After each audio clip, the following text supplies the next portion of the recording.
As Kate said, my name is Faith Lopez. I use she, they pronouns, and I am the Government Relations Director for Student Senate for the University of Kansas.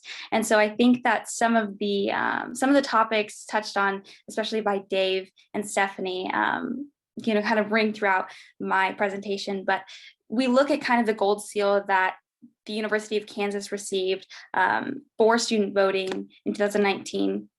And it went up about 9%. And so we were able to achieve that gold seal. And from 2014, you're looking at a 23.6% difference of voter registration. I think that within some of the past administration, that was an issue that was pushed further, especially when it comes to representation and kind of diversifying KU's campus, especially, and ensuring that students have a voice and they feel that they can advocate for their own rights. But unfortunately, when it comes to our own student government, we have a lower turnout rate. So you're looking at last year's election, and there was less than 5% of folks who participated in that. And so you're getting these fantastic rates when it's coming to national or local elections. And then you're looking at ones that are community elections, and we're having less than 2,000 students show up and show out. And so we look at kind of the burnout of such, and people don't really know what our organization does. And so, in my next slide, and I'll talk about this a little later, we want to ensure that students know that we are a resource and that we are here to advocate for the folks. And there are certain things that we're going to do and initiate this year to ensure that they know who we are on campus. And so hopefully they can get more involved. But last year, when we had the elections as well, we were able to have 3 different voting places and polls on KU's campus. And so we saw that, there was some legal issues when it comes to student voting. And so that's kind of an uphill battle for both Student Senate and student advocate groups, and especially Loud Light of Kansas, that we are going to fight this year. But I hope to kind of see that with the primary elections, especially, you're looking at the mobility and the social mobility issues. We want to ensure that students are able to access those resources. But I will go ahead and start launching into kind of the next points. And so you're looking at thank you, Will. You're looking at, some of the initiatives that we have. So we were able to get 3 iPads last year with different funding with Student Senate. And so we're going to be placing those throughout campus when it comes to student body government and local elections. We're looking at mainly advocacy, especially. There's a lot of touchy subjects within this legislative cycle. Last year, we saw an overwhelming amount of anti-LGBTQ plus bills coming out. There's ones where child welfare and child assistance regarding college students, that is also happening. And so these are more pertinent and vital to the students' well-being. And so if we're able to get that information pushed out to the students in a way that is palatable to them, in a way that is accessible to them, then we will see more engagement when it comes to those voting issues. And finally, the diversity, equity, and inclusion aspect of our administration. I think that with such a diverse administration, we're able to kind of see some of the issues that we would like to discuss. And it's not just about higher education, and it's not issues necessarily about what KBOR pushes, but it's issues about ensuring that we have rights and that we continue to maintain those. And so I think that from a student's perspective, those numbers are fantastic. When it comes to voting, I think that the emotional aspect and the emotional toll that students have when it comes to some of these downright discriminatory legislative pieces, it's important that we ensure that they know they have a voice on campus, in their community, and with their own peers as well.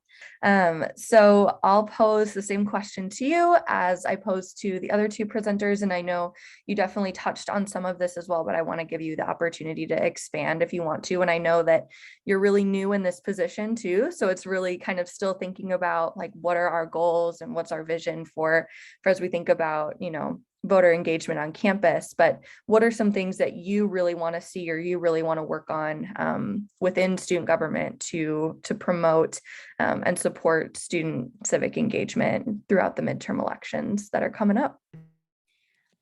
I think that just basic information pushed to students is incredibly important. I think when you look at the student government and the folks who participate, it's very easy to get caught up in that and kind of become in your own little bubble. You know the issues, you know what needs to be pushed and how it needs to be pushed. But when it comes to just regular students who are not in that realm, that information is not readily accessible to them. And so as a student government, we really need to do the outreach and the advocacy this year to ensure that students know that these issues are going on right now and that it is pertinent to them and it will affect them.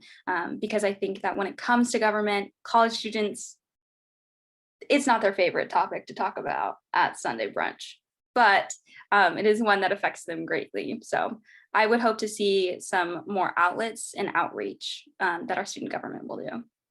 I was wondering, as a young person, what motivated you to get involved with political action in your community, and what advice would you give to other people who are hoping to engage people in political work? That is a fantastic question. I think that it stems from passion for me. So when I was in high school, I was a cool one, but I was a theater kid nonetheless. And so when it comes to advocating for the arts, you know, I was able to have the opportunity to go to DC and go to the Hill and advocate and meet with, you know, X, Y, and Z and talk about my passions. And so that kind of bled into work for college. And so for me, it's always been stemming from a place of love and something that you want to advocate and fight for. And so when you're looking at other students, it's all about applying their passions and what matters to them when it comes to voter and civic engagement. I think that what will motivate them is what is applicable to their everyday life. And so it's all about just ensuring that you know your audience, you know how to talk to them, when to talk to them, and just the approach aspect. But overall, I think that every student has the capability to become more involved. It's just about showing what the issues are and giving more resources and outlets to do so.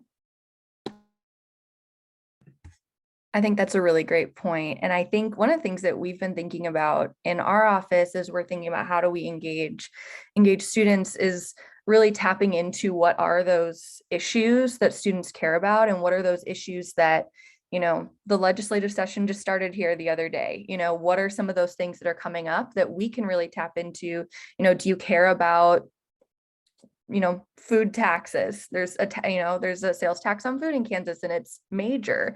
So that's one of the big things that's going to be coming up. And so thinking about what are some of those issues, and then what are student organizations that may tangentially be connected to that issue that we can sort of tap to help us with that work. So that's definitely something that we've been thinking about.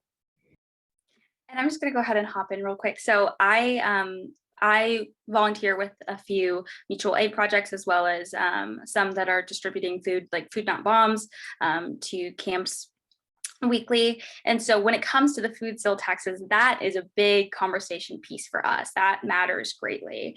And so I think that, and I've said this time and time before, but the Lawrence community is the perfect community to have a flourish with civic engagement. I think that Lawrence has this sense of just, we help each other, you help me, I help you when I can.